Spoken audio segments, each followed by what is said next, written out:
The cable overhead tricep extension.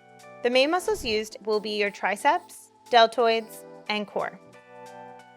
Begin by positioning the pulley around waist height and connect a rope attachment. If the pulley on your machine isn't height adjustable, use the low pulley rather than the high pulley.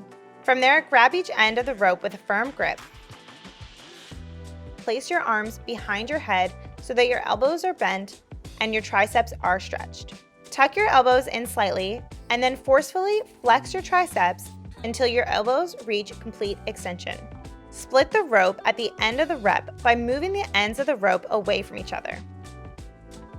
From there, lower the rope with control. Descend until you feel an intense stretch in your triceps.